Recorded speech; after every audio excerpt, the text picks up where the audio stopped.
والصلاة والسلام على رسول الله صلى الله عليه وسلم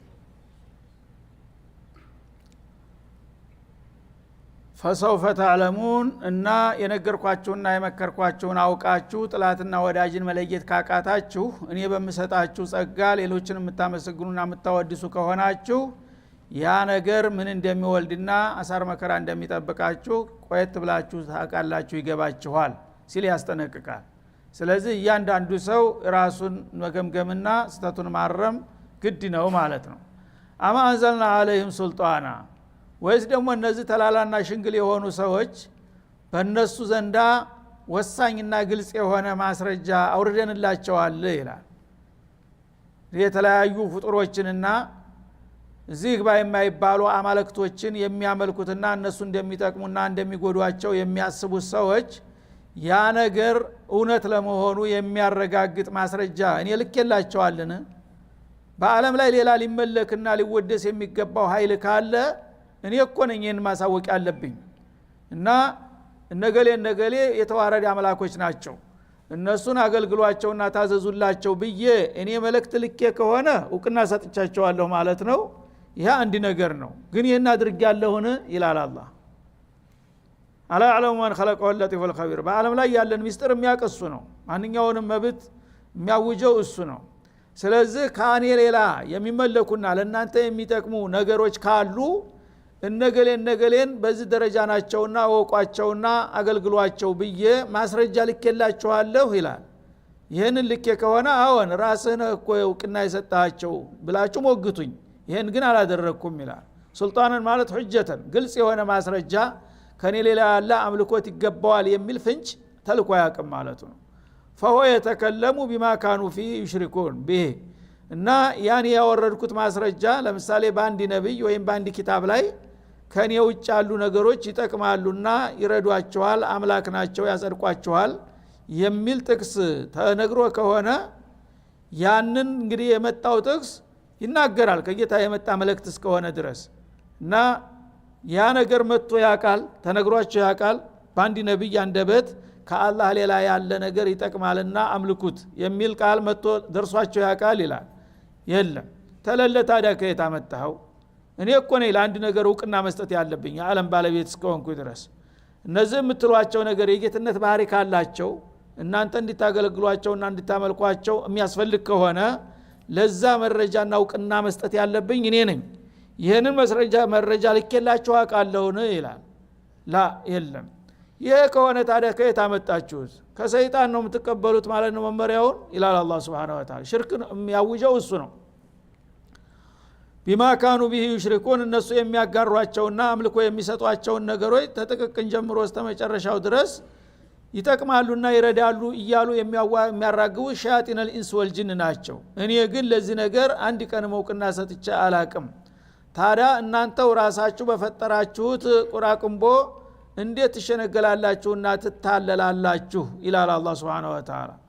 ወኢዛ አዘቅነ الناس رحمه እኛ ደግሞ ሰዎችን ከኛ የሆነ ጸጋ በመናቀምሳቸው ጊዜ ማለት ያው ኑሯቸው በሚመቻችላቸው ጥጋብ ምቾት ጤንነት በሚሰፍንበት ጊዜ ፈሪሁ ቢሃ በዛይ በተሰጠችው እድላቸው ይደሰታሉ ይምነሸነሻሉ። በኩፍር ላይ በሽርክ ላይ እያሉ አላህ ሊፈትናቸው የወደዳቸው መስሎ ሁሉን ነገር ያሟላላቸዋል። በአሁኑ ጊዜ ብዙ ሀያላን የሚባሉት እንዳሉት ማለት ነው። የዓለም አባትን እያሉ የሚፈነጥዙት አላህ ፊትና ጥሎባቸው ነው። እኛንም በድህነት በኋላ ቀርነት በድንቁርና በመበታተን ይፈትነናል፣ እነሱን ደግሞ በኒዕማ በጸጋ ይፈትናቸዋል ማለት ነው። ወበለውናሁም ቢልሐሰናቲ ወሰይአት ሁሉም ፈተና ላይ ነው። በኩፍር ላይ ያሉ ስልጣኔው እነሱ ዘንድ ነው፣ ሀብቱ እነሱ ዘንድ ነው፣ ስልጣኑ እነሱ ዘንድ ነው፣ ጦር መሳሪያው እነሱ ዘንድ ነው። ይሄ ነገር ሲሆን ምን ተሰማቸው? አላህ የመረጠንና የወደደን ምርጥ ህዝቦች እኛ ነን አሉ። ስለዚህ የዓለም አባት መሆን ያለብን እኛ ነንና የምን እስላም ነው አሉ። የአላህን መሽሩዕ በሙሉ ጠራርገው ከምድር ላይ አጽድተው እነሱ ኩፍርን ዳር እስተዳር ተዕሚም ሊያረጉ ሊያውጁ ነው የሚሯሯጡት ማለት ነው። ይሄ ምንድነው? አላህ እነሱንም እየፈተናቸው ነው። ወነዘሩሁም ፊ ጡግያንሂም ያዕመሁን በጥጋባቸው ላይ እየተደናበሩ ዝም እንላቸዋለን ያላየን ያልሰማን መስለን ቀጠሮ እስከሚደርስላቸው ይላል ማለት። ስለዚህ ረህማ የኛ ረህማ በሚቀምሱ ጊዜ የሰው ልጆች ያን ፈሪሁ ቢሃ ይደሰታሉ ለምን አላህ እንደመረጣቸውና እንደወደዳቸው እንደባረካቸው ይሰማቸውና የልብ ልብ ይሰማቸዋል ደስታ በደስታ ይሆናሉ ማለት ነው እኛንን የዓለም አለቃዎች ሱልጣኖች ይላሉ ማለት ወይን ቱሲቡሁም ሰይአ አንድ መጥፎ ነገር ደግሞ ታጋጠማቸው ድንገት ባላሰቡት መልክ ቢማ ቀደመት አይዲህም እጆቻቸው ባስቀደሙት ወንጀል ሳቢያ ያው በጀሪማቸው አላህ ቆጣይልና ተጠንቀቁ ለማለት አንድ ፍረቻ ሲያሳያቸው ደግሞ ያልሆነ ነገር ፍንዳታ ተነስቶ ድንብርብራቸውን ሲያወጣ ማለት ነው ኢዳሁም የቅነቱን ያኔ ነገር እኛ ያላወቅነውና ያልጠበቅነው የደፈጠ ኃይል አለ በቃ ሊፈጀን ነው ይሉና ተስፋቸው ይጨልመባቸዋል ማለት ነው መጀመሪያ እንግዲህ 100% የአላህ ወዳጅኛንን ብለው ዓለምን ሞልተው ነበር ተንሰራፍተው ነበር ያልሆነ አንድ አደጋ በሚፈጠርበት ጊዜ ግን በፖለቲካው ወይም በኢኮኖሚው ባልታወቀ ምክንያት ኢኮኖሚው በአንድ ጊዜ በሳምንት ውስጥ አፈርደም ይበላል ያኔ ድንብርብር ውስጥ ነው የሚገቡት ማለት ነው ምክንያቱም በእነሱ ዕውቀት በእነሱ ጥንቃቄ መስሏቸው ነበረ ባልታወቀ ምክንያት ግን ሁሉ ነገር ምስቅልቅሉ ሲወጣ በአንድ ጊዜ ፖለቲካው ሁሉ ነገር ይመሰቃቀላል ያኔ እንዴ እኛ እውነት ይሄን ነገር መቆጣጠር አንችልም ማለት ነው ይሉና ተስፋቸው ይጨልምባቸዋል ተስፋ ይቆርጣሉ ይላል አላህ Subhanahu Wa Ta'ala መጀመሪያ እንግዲህ ጉሩር ይዟቸው ነበር ዓለምን በሙሉ በእኛ በዳፍ ስር ናት እኛ ሆነ ያልነው ይሆናል እያሉ እየፈነጠዙ ነበር አንድ ያልጠበቁት አደጋ በሚከሰትበት ጊዜ ግን ወዳውኑ እንደገና ያ ሐሳባቸው ከንቱ መሆኑን ይረዱና ተስፋ ይቆርጣሉ አለ አላህ Subhanahu Wa Ta'ala ስለዚህ እዚህ ግባ የማይባለው ትንሹ ነገር ያስደነግጣቸዋል ምክንያቱም በእነሱ አስተሳሰብ ዓለም በሙሉ በቁጥጥራችን ስር ነው ብለዋል አንድ ጎርበጥ ያለችና እነሱ የማይፈልጓት ነገር ስትከሰት ግን በዚህ አይነትማ ቢቀጥል እኛም እንወድቃለን ማለት ነው ተጌትነቱ እንደሚወጡ ይሰማቸዋል ማለት ነው ይሄን ነገር እንግዲህ ከሚገባው በላይ የሚጠራሩትና የሚረባረቡት ያን ነገር ለመታደግ ነው ማለት ነው እና በሻር እንግዲህ 5 አመት ሙሉ ህዝብን ሲጨፈጭፍ ምንም አንድ ቁንጫ የገደለ ያህል አይሰማቸውም ግን በአንድ አመት ውስጥ እንደገና ተቃዋሚ ነው ብሎ የተነሳ ሙስሊም ስሙ እስላም ስለተነሳ እስላም አደገኛ ነው እሱ ነው በጣም አሳሳቢው እሱን ማጥፋት አለብን ብሎ ተዓለም ጣር ተዳር በሙሉ መጡ አሰፈሰፉ ምን ማለት ነው ይሄ እውነት ለሰው ልጅ ለጸጥታ ታስቦ ከሆነ ማን ነበረ ሊረባረቡበት የሚገባው ይሄኛውስ ቡድን እንዲመጣ የጋበዘው ማን ነው እሱ ያንን ግፍ ባይሰራ ኑሮ በህዝብ ላይ ይሄኛው መች መጣ ነበር ግን ሚሊዮኖችን የጨፈጨፈው ሰላማዊ ሆኖ አሁን ድጋፍ እየተሰጠው ነው ገና በጣት የሚቆጠሩ ሰዎችን ደግሞ ገደለ የተባለው ይሄ ጸረ ዓለም ነው ተብሎ በሙሉ ዓለም ዳር እስከ ዳር እየተጠራራ ነው ያለው ማለት ነው ይህ አቅል ላለው ሰው ማን ምን አደረገ እሺ እንደው እንደ ሎጂክ ከሆነ ቢያንስ ሁለቱም አይበጁም ብሎ በእኩልነት እንኳን በሁለቱም ላይ መዝመት ነበር አሁን ግን ተገለበጠ መጀመሪያ ሲያወግዙት የነበረው እሱ ይሻለናል ይሄኛው ከሚመጣ ይልሃል ምን ተፈጠረ እሺ ያ የራሳቸው ስጉር ዓላማ አለ ጸረ እስላም ናቸውና ያቺ እስላም የምትባለው ቋንቋ በተግባር እንኳን ብትሆንም ባትሆንም እስላምን ተንተርሳ መመጣ ነገር እኛን ታዋርደናለች እኛን ጉዳችንን ታፈላለች ነው በሻር ግን አምባገነን ነው ቢሳካለት እናንተም ቢል እንኳን ተያዛው ተክልሎ ያልፍም ማለት ነው ምክንያቱም መሽሩ ዓለም የለውም እሱ እስላም ግን እየሰፋች ከሄደች ሁላችንም አደጋ ላይ ትጥላለች ነው ሂሳቡ ማለት ነው ይሄን የማይገባቸው የማያውቁት ግዴል ለማያውቁም ግን የሚያውቁትም ይሄንን አብረው የሚዘምሩ ደግሞ ታገኛለህ ማለት ነው ለልአሰፍ አወለም የረው አነላህ የብሱጥ الرزق لمن يشاء ለመሆኑ እነዚህ ሽንግሎችና ተላላዎች አላህ Subhanahu Wa Ta'ala ሲሳይን ለፈለገው እንደሚዘረጋ አያውቁምን ይላል አወለም ያዕለሙ ማለት ነው እንግዲህ እነሱ በአሁኑ ጊዜ ምስራቃዊም ሆነ ምዕራባዊዎች ያው በልጽገናል አድገናል ተመንድገናል ስልጣኔውም ሁሉም ስልጣኑን በእኛ እጅ ነው እያሉ ነው ያሉት ይህ አይደለም እነሱ ልዩ ፍጡር ስለሆኑ ስለሰለጠኑ ሳይሆን በምክንያቱን ልንገራችሁ አይገባቸውም አይረዱምን አነላህ የብሱጡ الرزق لمن يشاء አላህ ሲሳይን ለፈለገው ይሰጣል እሱ ፈረንጅ ስለሆነ ምዕራባዊ ምስራቃዊ ስለሆነ ዘመናዊ ፍልስፍና ስለተከተለ ሳይሆን እዚህ ስለሻው ነኝ ልፈትነው ስለፈለኩኝ አሸከምኩት አለ አላህ Subhanahu Wa Ta'ala ወየቅዲሩ በፈለገው ላይ ደግሞ ኑሮውን ያጠብበታል ሙስሊሙ እንግዲህ ጀሪማ የፈለገውን ያህል ቢያጠፋ ተካፊር የበለጠ ሙጅሪም አይደለም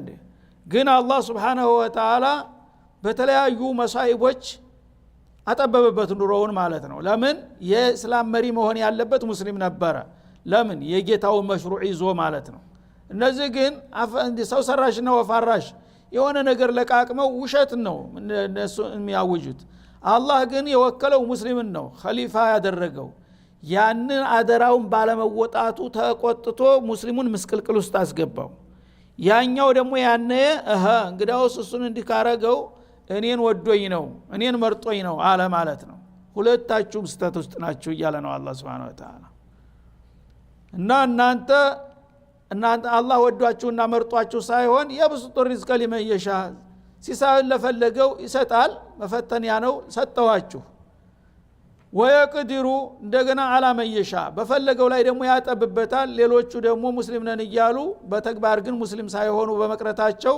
አላህ ሊቀጣቸው ፈልጎ አጠበበባቸው ይሄው በሰራችሁ ስራ ምክንያት ዱንያችሁም አኺራችሁም ምስቅልቅሉ ወጣ አትመለሱም ወደኔ እያላቸው ነው ማለት ነው እንጂ እናንተን ወድጄ እነሱን ጠልቼ አርጋችሁ አትተርጉሙት ነው የሚለው እነ ፊ ذلك ለአያት እና እነዚህን እንግዲህ ሲሳይ የመስፋትና የመጥበብን ነገር ረጋ ብላችሁ ብታስተውሉ ትልቅ ተአምር ነው አላህ ማንንም ሰው ስለወደደ አይደለም ዱንያ የሚሰጠው ማንንም ሰው ስለጠላም አይደለም ዱንያ ቀርሞ የወዳጅና የጥላት መለኪያም አይደለችም የወዳጅና የጥላት መለያ አኺራ ናት ዱንያ ላይ ግን ለፈለገው ርካሽ ቃ ስለሆነች ለውሻውም ለጅቡም ይሰጠዋል ማለት ነው ከፈለገ ወዳጅ ለሚለውም ይሰጠዋል እነሱ ላይ ማን እንደሰጠው ማለት ነው እሷ ዋጋ ያላት ነገር አይደለችም ዋናው ኢነማ ትጅዘውነ የውመል ቂያማ በስራችሁ በትክክል የምትመነዱት እዛኛው ዓለም ላይ ነው ይሄኛው ዓለም ግን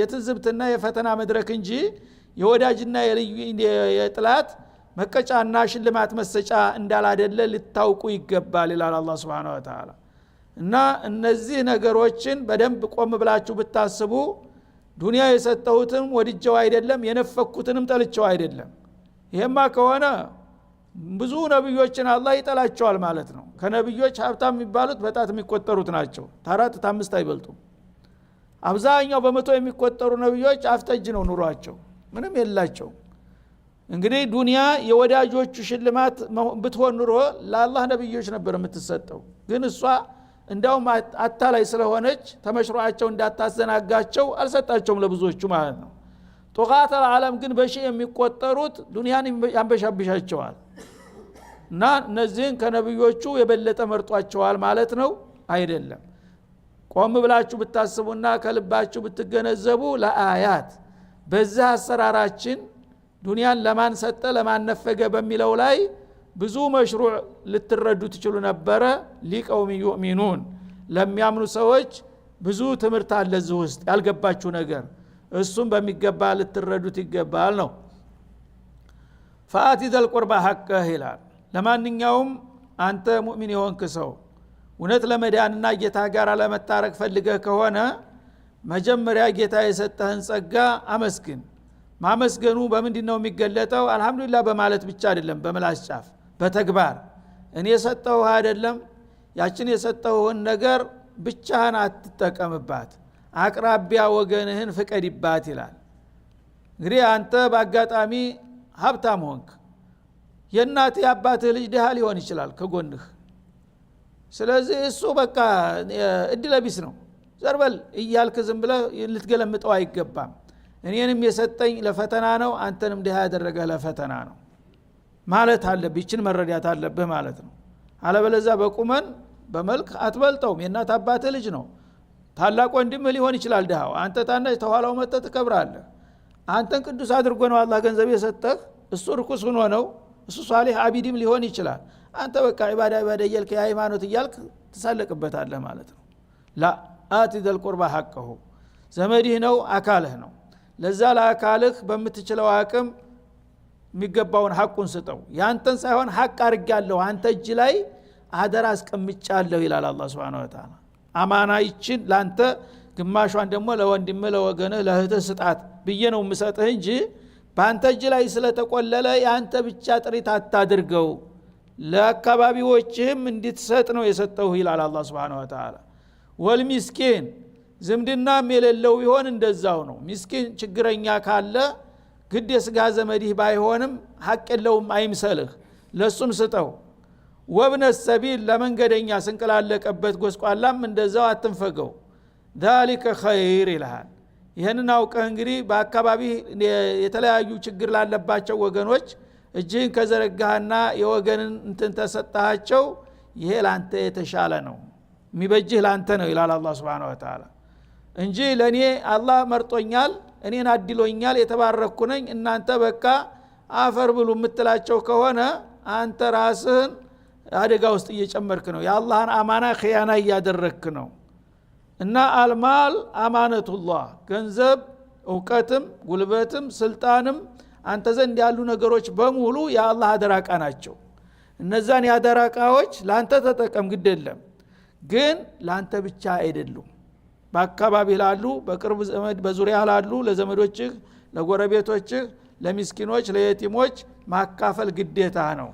ይሄን ካላደረክ ግን ኺያና አድርገሃል የሰጠውን ገንዘብ አንተ ደብቀ ለማይገባው ለዋል ማለት ነው ያ እደኛ ትጠይቅበታለህና ذلك خير እዛ አደጋ ውስጥ ሳትገባ አዕጢ ኩል الذي حق حقه ذلك خير لك የሚገባው ሁሉ የሚገባውን ስጥ ያኔ ላንተ የተሻለ ውጤት ታገኛለህ للذين يريدون وجه الله ለማን ነው خير የሚሆነው ይሄን ማድረጉ ለነዚያ የአላህን ፊት በደስታ ለማየት ለሚሹ ነገ አላህ የጣለብን ኃላፊነት በትክክል በብቃት ስትወጣ አማም አላህ ተቀርባለህ ኸሊፈቱላህ የሚል ማዕረግ ይሰጣል ይሄ ሰውዬ በዱንያ ላይ ያለ እኔ እንደዚህ አይነት ገንዘብ ይሄን ያህል ስልጣን ይሄን ያህል ሰጥቸው ነበር ያንን አማናዬን በትክክል ስለተወጣ ታማኝ አገልጋዬ ነው እወቁት ይላል አላህ Subhanahu Wa Ta'ala ስለዚህ ዛሬ እኔን የማየት ግብዣ አድርጌልሃለሁ ይላል ጌታን በግልጽ ማየት ማለት ነው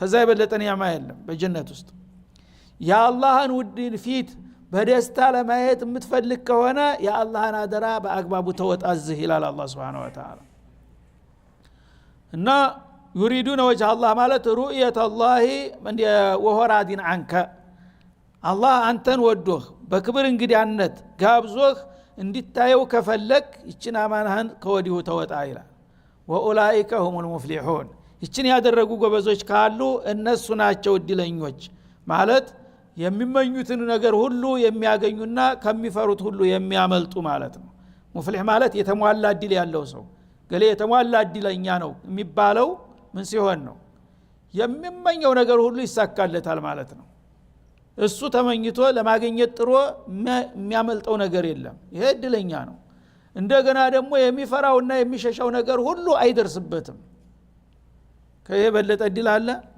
እንደዚህ አይነት እድል የሚኖራቸው የኔን አማና ተጠብቀው በአግባቡ የሰጠኋቸውን ነገሮች በዙሪያቸው ላሉ ወገኖቻቸው የሚያካፍሉና የሚራሩ የሆኑት ናቸው ከዛ ሌላ ያለው ግን ለጊዜ ብሰጠው ባንበሻብሸውም አሳር መከራ ይጠብቀዋል አማናውን አጥፍቷልና ነገ ፈርደዋለሁ ይላል አላህ Subhanahu Wa Ta'ala ወማ አተይቱም ሚን ሪበል ሊርቡ እናንተ ግን እንዲህ አይነት የአላህን ሽልማት ረስታችሁና ዘንግታችሁ በተቃራኒው በሰጠዋችሁ ገንዘብ ወንጀል መስራት ነው የሚያምራችሁ ይላል ገንዘብ በሚኖረው ጊዜ ያከማቻል ረሲዱ በየቀኑ ይደመራል እንትን ይላ ይሄን ያህል ጨመረ እያለ ይቆለልና ከዛ በኋላ ህገ ወጥ ንግድ ይጀመራል ይላል እኔ በሰጠው ረሲድ እንደገና እኔ ልትዋጋ ትነሳለህ ዳውን ምስዋቱን ስጠው ሐቁን ዘካውን ክፈለው አቀልሽ ወይም ደግሞ ነፃ ብድር ስጠው ስልህ ፊትክን ታዞራለህ እንግዳውሳ በገንዘብ ላይ ገንዘብ ለመጨመር ሪባ ውስጥ ትግዘፈቃለህ ማለት ነው ወለድ ውስጥ ሰው የእናት አባት ልጅ ዘመዶች አክስቶች አጎቶች የሚሉት አጥተው አጥንታቸው ደራርቆ እየሄደ ያያቸው ምንም አይሰማህም ግን አንተ የ3 ሚሊዮን አለኝ ይሄንን ባንክ ባስገባው በወር ስንት ሪባ ያመጣል ያንን ሪባውን ነው የምትደምረው ማለት ነው ያ ሪባ ደግሞ አላህ ጋር ጦርነት መሆኑ ተነግሮሃል ማለት ነው። ፈአዘኑ ቢሐርብ ሚን አላህ ወረሱሊህ እና ወማ አተይቱም ሚን ሪበን ተሪባ ተወለድ ገንዘብ ያ ገንዘባችሁ እንዲበዛላችሁና እንዲደራረብላችሁ አስባችሁ በሪባ የምታበድሩት ገንዘብ ሊየርቡ ፊ አምዋሊ ናስ ያ በወለድ የተሰጠው ገንዘብ ምስኪኖቹ ጎስቋሎቹ ዘንድ ሄዶ የነሱን ፍርፋሬ ጠራርጎ አምጥቶ ወደ እናንተ ጎርፍ የአካባቢውን እንትን ጠራርጎ እንደሚያመጣው እንግዲህ ያለ የሌለ ቅራቅንቦውን አሽጠህ አስለቅሰህ ነው የምትቀበለው ማለት ነው። የቸገረው ሰው በክረምት ሚል ሰው የሚቀምሰው ያጣል። ልጆቹ ሊያልቁበት ይሆናሉ። ይመጣና ጋሼ እባክህ ብድር ስጠኝ፣ ምን ያህል ወለድ ትከፍላለህ ይላል። ለምን አላህ ሰጥቶህ አንተ በነፃ ብታበድረው ምን አለ? ከመህር ሲደርስ ያንን የወሰደውን እህል ቢመልስልህ ምን ነበረ? ሹክር ነው ለአላህ። እኔንም እኮ እንደሱ ለማኝ ሊያረገኝ ይችል ነበረ የሚለው ይረሳና የሰውዬ የዛኔ ጎረቤትና የዘመድህን ችግር አንተ መጠቀሚያ ታደርገዋለህ። ተቸገረህማ ነጭ ድሃ ነጭ ማር ይወልዳል ይባላል። ታመጣታለህ በግዱ ላለመሞት ስትል ህልና ምን ያህል ድርድሩ ማለት ነው። ምን ያህል ታተርፈኛለህ ነው። እኔ በ110 ሰጣለሁ ይካለ እቺ ምን ፋይዳ አላት? በ120 የሚሰጠኝ ነው ማበድረው ይልሃል ማለት ነው። በ120 የሚሰጥ ሲመጣ ደግሞ በ130 የሚሰጠኝ ከሆነ ነው ይልሃል ማለት ነው። ዘመዶቹ እያለቁ ነው። እሱ ግን ያችን ሪባ ነው ሁልጊዜ ስሌት የሚያደርገው ማለት ነው። ፊ አምዋሊ ናስ አለ። ሰዎች እንግዲህ ተቸግረዋል፣ የሚልሱት የሚቀምሱት አጥተዋል፣ ሊያልቁ ነው። ያንን ሪባ የሚሰጠው እሱ የበለጠ አትርፎ ለሚሰጥ ብቻ ነው ማለት ነው። ሊየርቡ ፊ አምዋሊ ናስ በነዛ በጎስቋሎቹና በምስኪኖቹ ጥሪት ላይ የሱ ገንዘብ እንዲገነባ ነው የሚሞክረው ማለት ነው። ከሚገባው በላይ የጨነቀው ሰው እንግዲህ የማይችለውን ከፍላለሁ ብሎ ይገባል። ነገ በመህር ያ ነገር ያመረተው ነገር ራሱ እዳው ሊከፈል ሲመጣ መሸፈን ያቅተዋል። ምን ይሆናል? ቤቱን ያሸጥበታል። መኖሪያ ቤቱን አይደለም እንዴ? የቤት እቃው በሙሉ ይሸጣል ማለት ነው። የሰዎቹ በጎስቋሎቹ ቤት ያለው ሁሉ ነገር ተሽጦ ሻሪዕ ላይ ይወድቃል ሰውየው። ይህን ነው የምታደርጉት አይደለም ይላል አላህ Subhanahu Wa Ta'ala። ፈላ የርቡ عند الله አንተ ግን ይሄን የምስኪኖችን ጥሪት ጋፈህ የበለጠ ልትበለጽግ ልታዲግ ነው ይሄን የምታደርገው። እኔ ዘንዲያ ግን አይባረክልህም፣ መርዝ ነው አለ አላህ Subhanahu Wa Ta'ala። አከማቸው ሰብስበው አንድ ቀን ግን አፈርደም خساره አስሁም ከሰረ ይባልና በሳምንት ውስጥ ሚሊዮን የነበረው በሙሉ ያን ሁሉ ዳ 5 ብር ሞጥለፈዋል 20 ብር 30 ብር ያ ሁሉ እያለቀሰ ነው የተከማቸው። አንድ ጊዜ ማዕበሉ ሲመጣ ግን ያንተ በአንድ ቀን ገደል ይገባል ማለት ነው። ይሄ ነው ውጤቱ። ፈላ የርቡ ፈላ ይባረኩ ለክ አንተ ዘንዳ የተከመረና የተከማቸው ገንዘብ አንድ ቀን አፈር ደም ይበላና ባዶ እጅህን ትቀራለህ፣ خسارህን ይዘህ ማለት ነው። ወማ አተይቱም ሚን ዘካት ተዘካት ግን እኔ የሰጠኋችሁን ገንዘብ የተባረከ ንጹህ ገንዘባችሁን ጌታ ያዘዛችሁን ከ100% ትንሽ ዝግባ የማትባል ነገር ለሚስኪን ተሰጣችሁ አውጥታችሁ ቱሪዱነ ወጅህ አላህ ያችን በመስጠት የአላህን ሪዷ ፈልጋችሁ ከሆነ ያደረጋችሁት ፈኡላኢከ ሁሙል ሙድዒፉን ይህን የሚያደርጉት ጎበዞች ናቸው ድርብርብ ትርፍ ያተረፉት አላወቃችሁም እንጂ ይላል። እንግዲህ ከ100% ምንድነው የሚለው 2.5 ነው። የኛው ግን በሪባ በ130 በ140 እያለ እየዘረፈ ነው ሀገሩን ሁሉ ማለት ነው። ይሄ ሚስኪን ግን ዘካ ሚስኪን መጣ በሩ ላይ ተቆልቁሎ ጋሼ ካለ ሐቃችንን ስጠን ይልሃል ማለት ነው። ያችን ሪያል 5 ሪያል 10 ሪያል ተወዛዓለህ፣ አንተንም አይጎዳ ለነሱ ግን ትጠቅማለህ። አንድ ቀን አንጀታቸውን ታነሳለች ማለት ነው። ያቺ ትንሿ ነገር ወኡላኢከ ሁሙል ሙድዒፉን አላ አላህ ጋራ ነው ቲጃራ የያዙት እነዚህ አላህ ጋራ አንተ ብዙ ሰጠኸኝ አይደለም ተብዙ ደግሞ ጥቂቷን አንተ ያዘዝከኝን ይሄው ለሚስኪኖች ሐቃቸውን ሰጥቻለሁ ስትለው በቃ ትርፉን እኔ ያስብልሃለሁ ይላል አላህ። የውመል ቂያማ ሲሆን ፈኡላኢከ ሁሙል ሙድዒፉን አንተ በ102 ነው የሰጠኸው በ2 ሚሊዮን ጨምሬልሃለሁ ይሄን ያላሰናት ብሎ ያልጠበቀውና ያላሰብከው የጀነት ጸጋ ይሰጥሃል ማለት ነው። በዚህ ሙዓመላ የሚያደርግ ጎበዝ አለ ይላል አላህ Subhanahu Wa Ta'ala። እንግዲህ አንድ ሰሞን ደሃን አርቃኑን አስቀርተ ገፋ አንተም ራስህ ኪሳራ ውስጥ ተምትገባ እንደገና የተወሰነች ዘካህን ከፍለህ ለምስኪኖቹ ደግሞ የነጻ ብድር ሰጥተህ ወገኖችን ታድገህ እኔ ደግሞ የማይለካ የማይደካ የሆነ ድርብርብ ሽልማት ብሰጥህ ማንኛው ነው አትራፊው? ፈኡላኢከ ሁሙል ሙድዒፉን ድርብርብ የሆነ ትርፍ ያተረፉት እነዚህ ጅል የሚባሉት የነጻ በዳሪዎች ናቸው ይላል አላህ Subhanahu Wa Ta'ala። አላሁ الذي خلقكم መጀመሪያ ታልነበራችሁ ያስገኛችሁና ያመጣችሁ አላህ መሆኑን ረሳችሁ? እኔ እኮ ነኝ የፈጠርኩ አንተንም ገንዘብህንም ዕውቀትህንም ጉልበትህንም እኔ አይደለሁም ያስገኘሁት? ثم رزقكم ከዛ በኋላ ደግሞ ሲሳያችሁን የሚለግሳችሁና የማበለጽጋችሁ እኔ አይደለሁም? ثم يميتكم አጀላችሁ ሲደርስ ደግሞ ከዛ ከሞላ ከደላ ንብረታችሁ ብድግ አድርጌ ሞጠልፍ የምወስዳችሁ በሞት እኔ አይደለሁም? ثم يحييكم ከዛ በኋላ ደግሞ ቂያማ ሲደርስ ተመቃብራችሁ እንደገና አድኜ የምመልሳችሁ እኔ መሆኑን ረሳችሁ? هل من شركائكم من يفعل من ذلك من شيء እናንተ ከምታጋሯቸው የሸታ ማለክቶች ግን አሁን የተባሉትን ተግባራቶች አንዷን እንኳን የሚተክር አለን? እስቲ ንገሩኝ ይላል አላህ Subhanahu Wa Ta'ala። እንግዲህ ሰዎች የተለያዩ ነገሮችን አምላኮቻችን ናቸው እያሉ ማጎብደድ ማፈድፈዳቸው የታወቀ ነው። እኔ ግን ሁሉን ነገር የማደርገው ለእናንተ ጥቅም ሰጠው እኔ መሆኑን ረስታችሁ የኸለቅኳችሁ እኔ የረዘቅኳችሁ እኔ የማኖራችሁ እኔ የምገላችሁ የምቀሰቅሳችሁ የምመነዳችሁ እኔ ሆኜ እያለሁኝ ሌሎቹ ግን አምላክነት ክብር ትሰጧቸዋላችሁ። እነዛ የአምላክነት ክብር የምትሰጧቸው አሁን ከተጠቀሱት ነገሮች አንዱን ሰርተውላችኋል አንድ ነገር አበርክተዋል ብሎ ይጠይቃል ማለት ነው። هل من شركائكم هل من المعبودات الباطلة التي تشركون بربكم በጌታቸው የምታጋሯቸውና የምታጣምሯቸው የውሸታ ማለክቶቻቸው ፈጠሯችሁ መገቧችሁ ሰጧችሁ ገደሏችሁ አነሷችሁ ቢባል አሁን ገሌ እኮ እንዲህ አድርጓል ብላችሁ መመለስ ትችላላችሁ?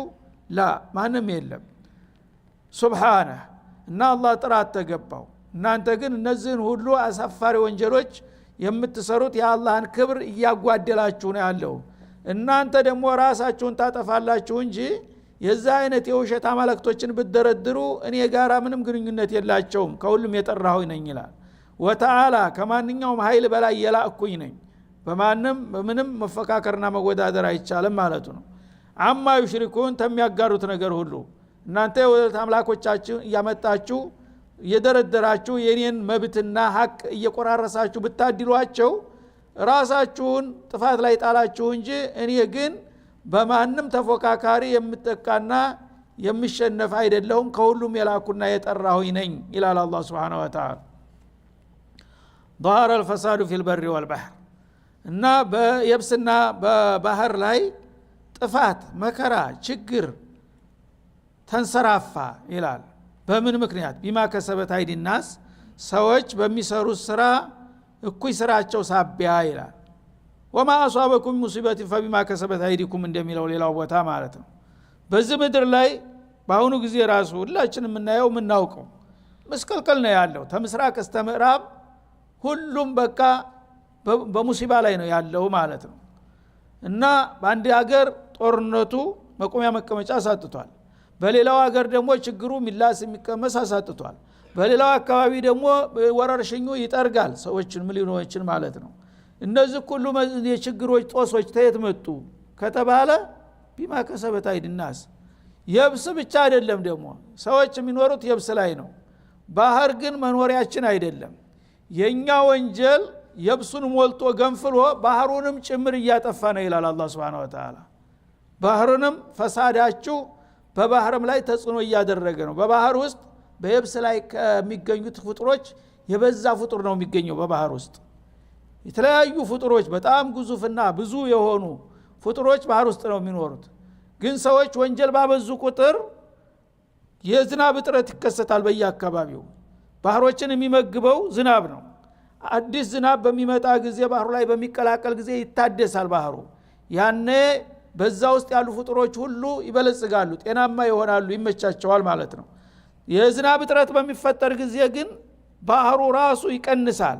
አዲስ ውሃ ሲያጣ ይበላሻል፣ ራሱ ይበከልና በውስጥ ያሉ እንስሳቶች ነፍሳቶች ያልቃሉ። እኛ እናቅም በማን በእኛ ወንጀል ማለት ነው።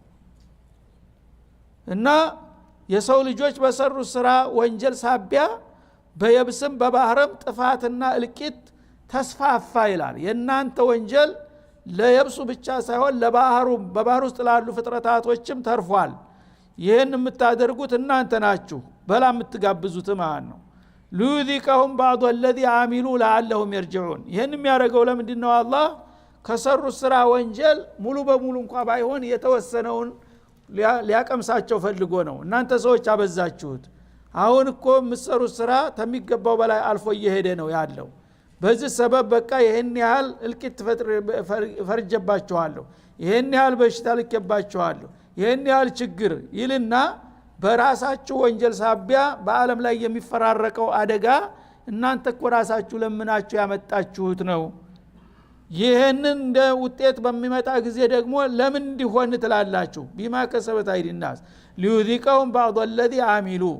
የሰራችሁት ወንጀል ከዚህ በላይ ነበረ፣ ግን በተወሰነ ደረጃ እንኳን እስቲ የስራችሁን ውጤት ቅመሱት ብዬ ለናሙና ነው ማመጣው። እንደ ጥፋታችሁማ ቢሆን ወለው ያአኽዙ ላሁ ናሰ ቢማ ከሰቡ ምንድነው ማ ተረከ አላ ظهرها من دابة። ሰዎች በሰሩት ስራ 100% መቀጣት አለባቸው ቢባል አኺራም ድረስ ቀጠሮ መሄድ ያስፈልግ፣ እዚሁ ደብዛችሁን ማጥፋት ነበረ ውጤቱ የሚሆነው።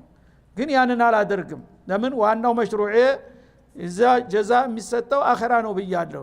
አንዳንድ ጊዜ ግን ስታበዙት መጠን ስታልፉ እነዚህ ሰዎች እንዳው ጭራሽ እንደሌለ ቆጠሩኝ እንዴ መኖሬን እንኳን ይወቁ ብዬ የተወሰነች ነገር ልክባችኋለሁ። ያኔ በሰራነው ስራ በጥፋታችን ነው ጌታ ተቆጥቶ ነው ብላችሁ ወደ ኋላ አልተመለሱ እንደሆነ ልፈትናችሁ ትንሽ ልምጭ ልክልላችኋለሁ ይላል። እና ለዓለሁም የርጅዑነ ኢላ ረቢሂም፣ በጥፋታቸው ጌታ እንደተቀየማቸውና እንደ ቅጣት እንዳመጣባቸው ተሰምቷቸው ይመለሱ ከሆነ እስቲ ይችን እንኳን ይሞክሩ ብዬ ቅምሻ ነው ምልክላችሁ። እንደናንተማ ጥፋት ቢሆን ኑሮ ለአንዴና ለመጨረሻ ጊዜ ደብዛችሁ መጥፋት ነበረበት ይላል ማለት ነው። እና ጊዜው ስላለቀ አንድ አያት ቀርቶን ነበረ፣ እዚሁ ላይ ለመቆም ተገደናል። ወሰለላሁ ዐለ ነብይ ወዐላ አሊሂ ወሰለም። ሰላም አለይኩም ወራህመቱላህ።